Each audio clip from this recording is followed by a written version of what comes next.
Hello, all you beautiful people. How are you all doing? It is a very late night, very early morning. I had planned to do this video about 2 or 3 days ago. I had to step it up and get it done. I kept procrastinating. Had a few little setbacks that I had to deal with, which is why I had to put off making this video. But everything's under control now. It's not so blazing hot in here now. Got the window unit going, so you can probably hear that humming in the background. How is everybody doing? I hope you enjoyed today's video. I want to get more into the creative aspects of food preparation. I want to do things that I've had before that I liked, but I've never made before. You know what I mean? And today, what I'm doing is a little Filipino dish called Sinigang. Here you see it says Tamarind Soup mix, which is what it is. What I'm making is, how do you say it? Sinigang Na Baboy, which is pork sinigang. Now I've had chicken sinigang, I've had shrimp sinigang, and I've had pork belly sinigang, which I didn't really care for. Not because it didn't taste good, it tasted incredible. It was the texture. It was soft, it was mushy, it was belly. And it was like taking bites out of a stomach. It was like no, it kind of weirded me out a little bit. Try to ignore the noise of the AC, please, and ignore the flapping. Ugh, what the hell's going on with my arms? Ugh. Oh God, I'm getting old. So I picked this up at the store the other day. Pineapple nectar. Now, I've had pineapple juice and all sorts of stuff. Pineapple flavored seltzer waters. Nectar. Nectar's usually thicker.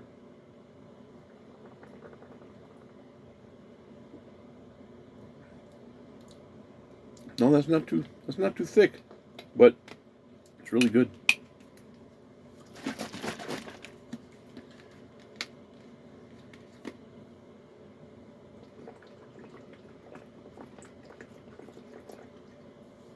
I know, that was a really disgusting chug. But anyways, let's get this ball on the road, shall we? Get this ball on the road? Ball on the road? Is that even a saying? Let's get the show on the road, or let's get this ball rolling. I don't know where I got ball on the road. Told you, getting old. Alright, I really hope this camera stays put. I'm on a very dicey tripod, and I think any shaking is going to knock it over. I'll edit out what I need to. This is our old friend Onion from when I made the Sausawan. I had some left over. I decided I didn't want it to go to waste, so I'm going to put that in here.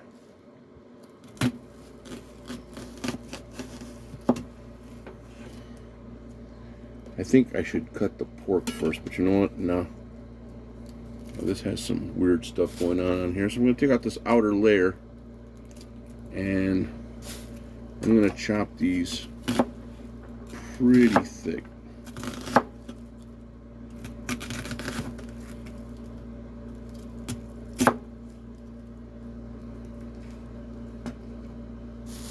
Okay. Got one more to do.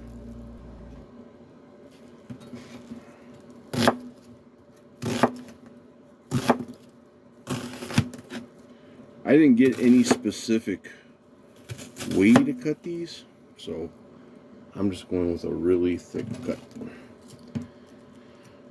And this, I might be putting in more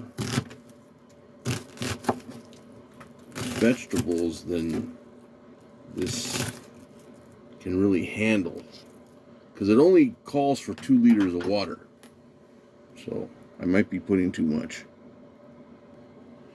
Next up, we have tomatoes. And, you know, when you look at these different variations, you'll have some people saying, take out the seeds, don't take out the seeds, cut it this way, cut it that way.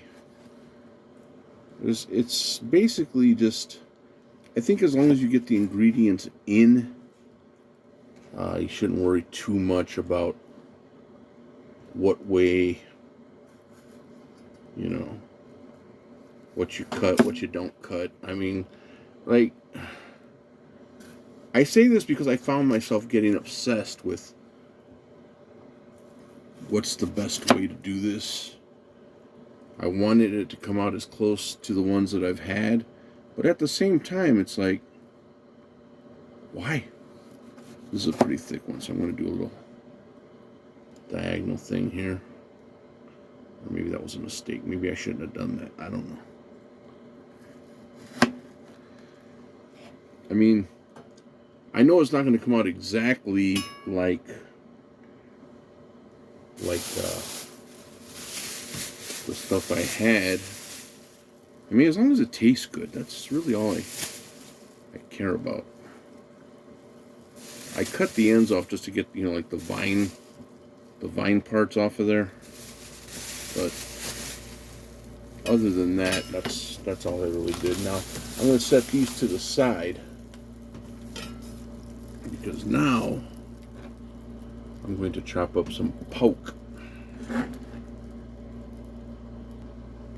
To be completely honest, I just wanted to throw this in the way it is, but I think those pieces are big enough to where they could stand a little separating.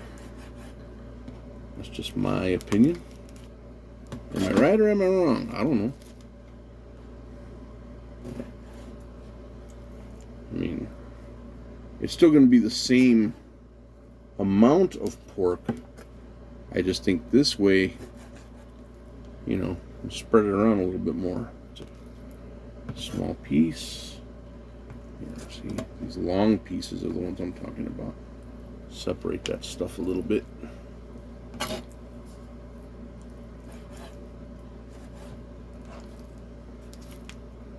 I can go in half. I'm going to continue getting this chopped up. Okay.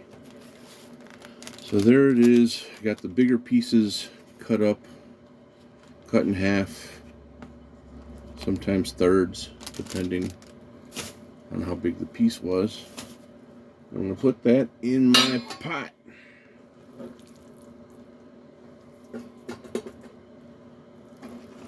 Notice this little deal right here. It's a camp stove. I bought this a while back, last time we got caught without some power, without an ability to cook. So I decided to get something that I can use just in case that happens again. And now I'm finally using it. I'm excited, actually. Okay. And this here is already measured out. It called for 8 cups of water. That's 2 liters. Did you know 8 cups was 2 liters? I didn't. I thought 2 liters was way more water than that. 8 cups didn't sound like enough.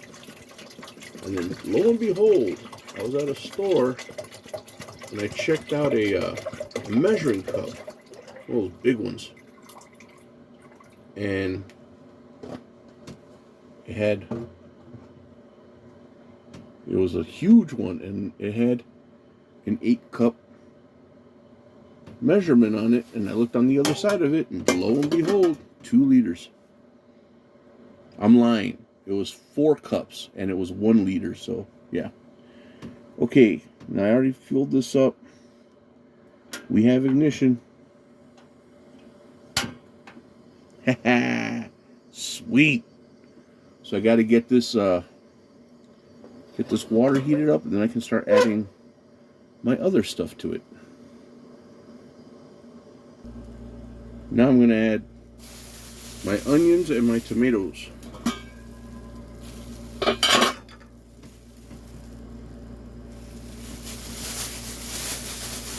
Put the tomatoes in first.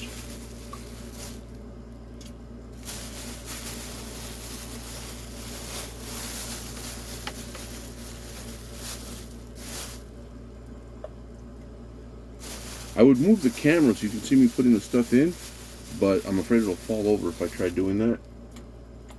And I gotta keep everything kind of the way it is. Sorry. I know this part is rather boring. I could try to entertain you with a song, but then I would really scare you away.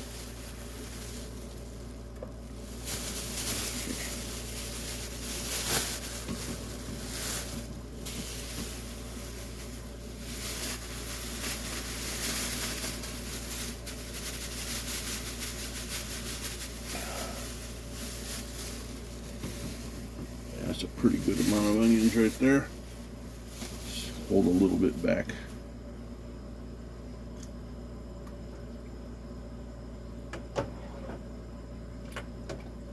Stir it around.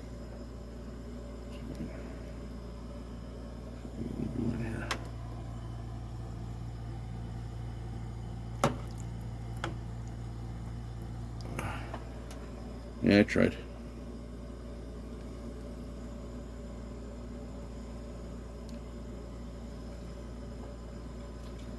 Okay. I gotta let that simmer for about 30 minutes. I'll be back. While this is simmering, I just wanted to take some time to say that I really enjoy cooking. I do. I enjoy creating. I enjoy making things that are new to me. But usually it's something that I've tried before elsewhere. And with this, I've tried this twice before in 2 different restaurants. One was at a buffet, and one was at a sit-down, single-serving type restaurant. And both were really good. The latter was better because they put more care into it, of course. They weren't mass-producing it. But, sorry, my back is hurting a little bit. Oh, God. Yeah, sat wrong today, and it was just like, when I got up, felt it. But yeah, I really do enjoy cooking. It's something I haven't done much of lately. I used a couple of slow cookers not too long ago to make some really good soups, and here I go again with the soup, but now I'm getting to use real fire. I can't wait till I have like a kitchen to work in. I would love to have a kitchen with one of those really nice 6-burner stoves and the dual ovens, and then an island, a huge island. And I know marble is nice, it's all the rage, everybody loves the way it looks and everything, but I'm a stainless guy. Okay, I love stainless steel. Stainless steel counter, stainless steel island, stainless steel refrigerator and stove, stainless. It's just, even my appliances, I would want them to be stainless steel. The ladles, the spoons, spatulas, the blender, for crying out loud, the toaster, stainless. I want it all stainless. So I'm really hoping this turns out the way I want it. And if it does, then I may move on to something else. I was talking to Eileen earlier, and I said I want to take like 5 good solid dishes and practice those 5 over and over again, because that is a tip that Robert Rodriguez had given people during one of his 10-minute cooking school videos. Excuse me. It was his first one. He was making cochinita pibil, or puerco pibil, and he was talking about how important it is to know how to cook. He says, you're going to eat your whole life, you might as well eat well. And he's right. Why depend on somebody else to make your meals? Why go to a restaurant all the time when you want really good food, and at home you're just giving yourself sandwiches and chips? Learn to make the stuff you like. And he said, take your 5 favorite dishes and practice them over and over and over again till you can pretty much do them from memory. You don't have to follow a recipe or anything. And he has this little menu that he made that when people come by his house, they see the menu. They can order anything off that menu, and he can make it for them right then and there. I would like the ability to do that. Somebody comes in and says, or not comes in, but if somebody says, hey, I'd really like this dish, and I'd be able to make it for them. And I started thinking, don't limit myself to one region. Don't limit myself just to Filipino food. I mean, there's plenty of Mexican dishes that I don't know how to make, Puerto Rican dishes that I would love to know how to make, Chinese dishes. There's the world is this it's this never-ending menu of deliciousness that we can embrace and learn from and just kind of get a part of someone else's culture and experience that. It really is an adventure when you go. Maybe you can't travel to foreign lands, but you can definitely find a local place that everybody recommends, that all the people from that foreign land recommend as being authentic and being good, and you could try it and be like, oh, I've never had this before. You'll be surprised how many things we have in common with other lands as far as what we eat or what we put in our foods, really. So that's all I wanted to say. Let's get back to this. I wish you could smell this. Just this by itself just smells incredible.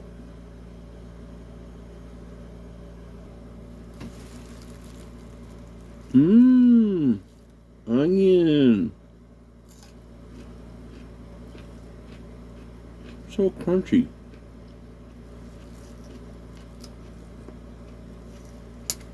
Whoop.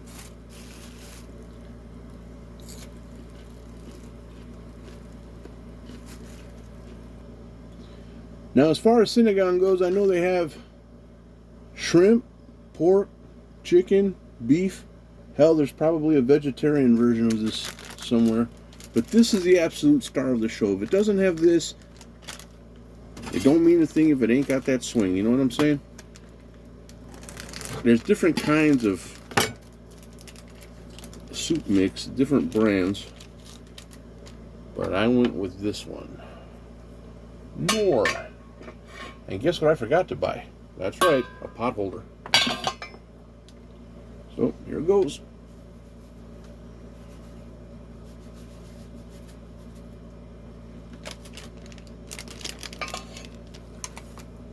Now, one guy on YouTube was making this, and he called it Killer Sinigang. And I was like, okay. And the things he did different was like cooking, like frying the meat a little bit, giving it a sear before he put it in the pot and all that stuff. But this dude put like 3 packs of this stuff in there. I can only imagine what that tasted like, because any sinigang I ever had was always very sour. Okay, so that needs to sit for like 5 or 7 minutes.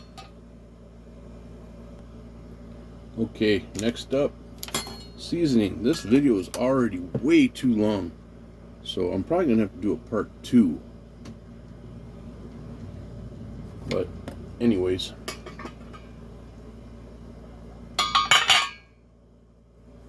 first it calls for a tablespoon of fish sauce. Here's the fish sauce. Yep, tablespoon.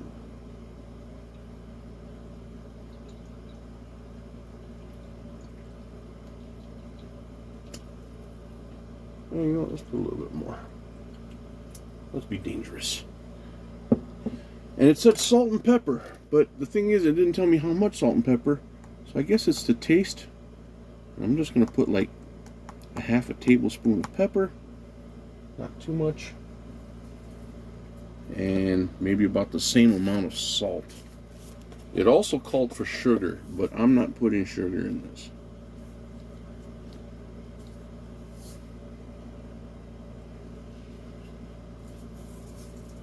Go.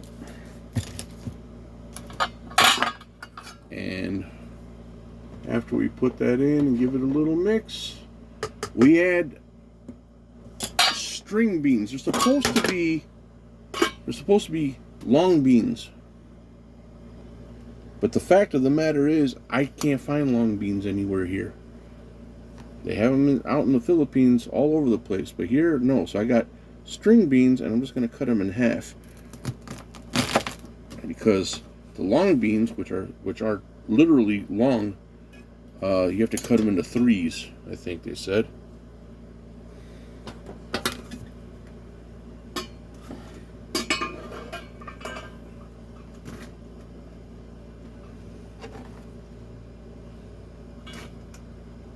Okay, and that will sit for, I believe they said 4 minutes.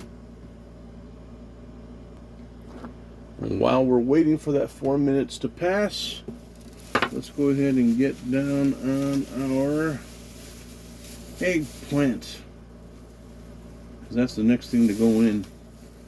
I didn't get a very big one. You can all stop laughing now. I mean, I didn't buy a very big one.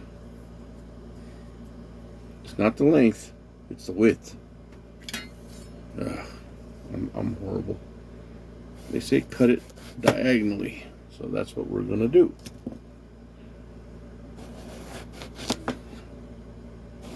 I have never in my life had eggplant. That is a fact. I always thought my first time would be eggplant parmesan. I'm sorry I'm shaking the camera so much. My apologies. You know what, I'm gonna cut these in half because I can't see myself eating this big ass eggplant with a spoon.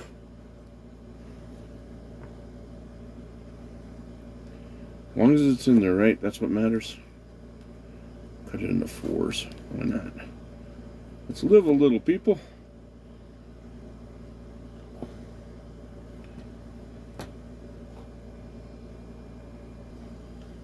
Ta-da!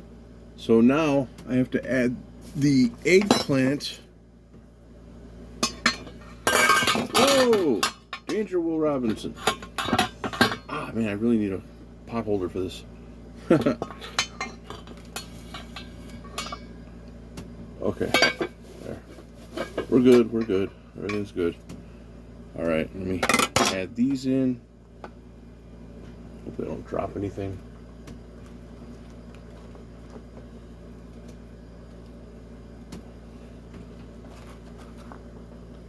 Yeah, I think I'm using way too much ingredients for the amount of water I have in here. But you know what? We're going to sally forth. Because now, ladies and gentlemen, I have to put okra and chilies. 2 chilies. Boom. I got a lot of okra. I don't want to use just 6 pieces of okra, okay? I want to use this many okra. Alright? May I, please? Thank you. I don't know what I'm going to do with the rest of this okra. I'll find something to do with it. I have to. Waste not, want not. Okay, ladies and gentlemen, I apologize for the length of this video. I didn't know it was going to take this long. The last step in this is to add something called, I believe it's kankan, something like that, which is water spinach. But like the string beans, like the long beans, I don't have water spinach here. What I have is regular spinach. And when I saw the video for this, I did watch a video, they just kind of laid it on top. So, a bunch. That's what I'm putting. A bunch. Maybe that's too much. I don't know. But at this point, what they did was they turned off the heat. Now they covered it up. They turned off the heat.